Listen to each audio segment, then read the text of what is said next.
Team उन दो position की कि वहां पे कौन रहने वाला है। एनएफई हाल फिलहाल में उनका मुकाबला बहुत ज्यादा अच्छा रहा, साथ ही साथ हमने एएसजी को अच्छा खेलते हुए देखा। एल्फ की स्क्वाड ने पिछले मुकाबले में वापसी करी थी, और यहाँ उनके दो खिलाड़ी डाउन हुए, वो भी हैदराबाद हाइड्रास के खिलाड़ियों के साथ डाउन होते हुए, जिनके साथ कड़ा मुकाबला है।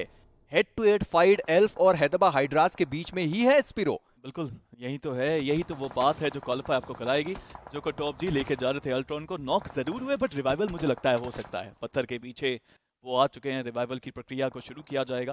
गोहान एक टॉप क्लास प्लेयर साबित हुए हैं अभी तक, बट उनको भी अब जोन तक का सफर अपना तय करना है। ज्यादा मुश्किल मुझे नहीं लगता होगा, ओपन में है जरूर। ह्यूमनॉइड हील बैटल कर रहे हैं एक बार फिर से। मैं देखना चाहूंगा कितने फर्स्ट एड उनके पास, बट जैसे मैं कह रहा था ओपन में आए, सैयद ने स्पोर्ट किया और सैयद ने खत्म किया। क्या हैदराबाद हाइड्रास क्वालिफिकेशन में वो लास्ट नेल यहाँ पे ठोकने वाले हैं? दैट इज द क्वेश्चन जो हम सबके मन में है, और मुझे लगता है वो क्वालिफाई हो सकते हैं आराम से। अब हो जानी चाहिए, क्योंकि अभी भी उनके जोकर। पास 6 फिनिशेस हैं, और एक और जो फिनिश है वो निकाला जा सकता था, बट जोकर बहुत ओपन में गए और पीछे से जो कवर था वो आया नहीं, और वेरॉन समाप्त कर देंगे जोकर को। बट वेरॉन उनको भी स्पॉट किया गया आदि के द्वारा, आसानी से उनको एलिमिनेट किया गया। बट ड्यूड वो ऊपर मौजूद थे, उन्होंने आदि को देख लिया, और अब बारी आती है स्लग की।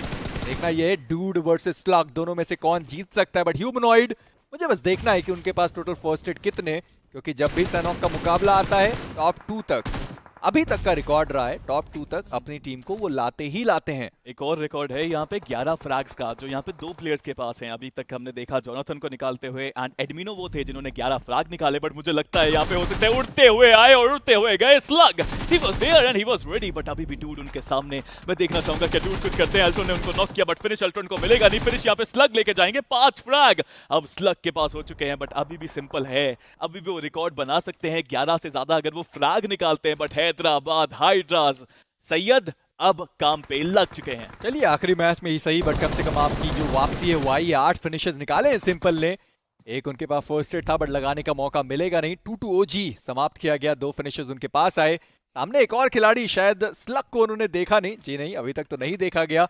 बट ब्रेव पहला मुकाबला 10, दूसरा मुकाबला 7, तीसरा मुकाबला 14 फिनिशेस के साथ।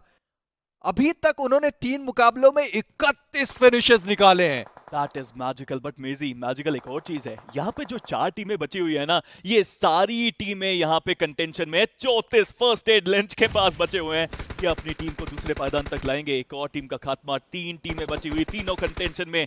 जो भी यहाँ पे जीतेगा मुझे लगता है क्वालिफिकेशन उसके नाम पे होगी। बट हैदराबाद हाइड्रास कंपटीशन तो देखिए, ओआरबी भी है, ईएफई भी है, कौन होगा क्वालिफाई? बट हैदराबाद हाइड्रास का एक खिलाड़ी है जो सेंटर ऑफ द सर्कल है, तो ह्यूमनॉइड का हील बैटल करना कुछ खास मायने रखेगा नहीं। वैसे भी वो हील बैटल छोड़ के सेंटर ऑफ द सर्कल आ चुके हैं, शायद उनके पास जो फर्स्ट एड थी वो ऑलरेडी खत्म हो चुकी थी। बट सैयद ओपी, उनके पास एक ग्रेनेड आया, नॉक किए गए, बट अल्ट्रॉन वो भी पीछे मौजूद हैं। ओआरबी अगर उन्हें पहला पायदान चाहिए तो हैदराबाद हाइड्रास को एलिमिनेट करना पड़ेगा। एनएफई मुझे लगता है उन्होंने अपना काम कर दिया, एल्फ शायद वो अपना काम नहीं कर पाए इस मुकाबले में, उन्हें फिनिशेस की भी जरूरत थी, एक भी फिनिश वो नहीं निकाल पाए। बट सैयद, इसी के साथ उनको समाप्त किया गया। 2-2 ओजी आखिरी खिलाड़ी बचे ह्यूमनॉइड, उन्होंने देखा तो सही बट उन्होंने अपना क्रॉस एयर चेंज किया, फाइनली उन्होंने देख लिया, और इसी के साथ उनको भी समाप्त किया गया। ये एक प्योर बैटल है 2v2 की कंपटीशन के अंदर, जो यहाँ जीतेगा क्वालिफाई करके जाएगा। चलिए और भी बैकवर्ड पेस, अगर स्कल की अगर बात की जाए वो यहाँ पे बचे हुए, बट उनका एक प्लेयर लिंच अभी भी हील बैटल करते हुए। स्कल, उनको एक 1v2 निकालना पड़ेगा। नेट किया जरूर स्कल के ऊपर, डैमेज भी वो खाएंगे, बट जोन के बाहर से रोटेट करते हुए अल्ट्रॉन के पास भी एचपी ज्यादा है नहीं, बट स्कल को स्पॉट करेंगे, डाउन करा जाए। हैदराबाद हाइड्रास लेके जाने वाले, आई एम डैम श्योर, एक winner chicken dinner. But lynch क्या जोन में पहुंचेंगे? क्या वो 1v2 कर सकते हैं? सस्पेंस बिल्ड हो रहा है मेजी, कुछ भी हो सकता है। कौन होगा क्वालिफाई? We don't know.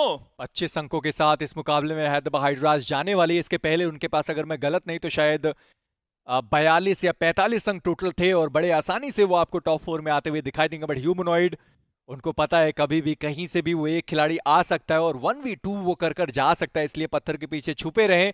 उनकी टीम के लिए वो ज्यादा जरूरी। अल्ट्रॉन बहुत ज्यादा ओपन में है, अभी तक उन्होंने अपने आप को हील नहीं किया। बट ह्यूमनॉइड की पोजीशनिंग जब तक नहीं पता चलती है लिंच को, तब तक वो अल्ट्रॉन पे शॉट नहीं दे सकते। बट जाते जाते कम से कम एक फिनिश के लिए वो ट्राई कर सकते हैं। बट ह्यूमनॉइड, उनको पता है कि वो पत्थर उनके लिए बहुत जरूरी, अगर ओपन में फंसे और स्प्रे ट्रांसफर अच्छा रहा दोनों खिलाड़ी साफ होंगे। अल्ट्रॉन के पास एचपी नहीं है, अगर आप देखें उनके पास हीलिंग नहीं है, वो अपने आप को हील भी नहीं कर सकते, तो लिंच के पास मौका रहता। बट आप ह्यूमनॉइड की जैसी बात करें, दैट इज ट्रू। कितना ज्यादा गेम सेंस है, कितना ज्यादा उन्होंने कला दिखाई, अपना प्रेजेंस ऑफ माइंड दिखाया। अल्ट्रॉन को स्पॉट जरूर किया है यहाँ पर लिंच ने, बट अभी भी वो जोन के बाहर ओपन में जाएंगे, खतरा जरूर रहेगा। 12 फर्स्ट एड उनके पास, बट अब हीलिंग थोड़ी सी मुश्किल होती जाएगी। उनका जो बूस्ट है वो कम हो चुका है, सर्कल स्टेज 8 पे है। क्या करेंगे लिंच? Let's find out.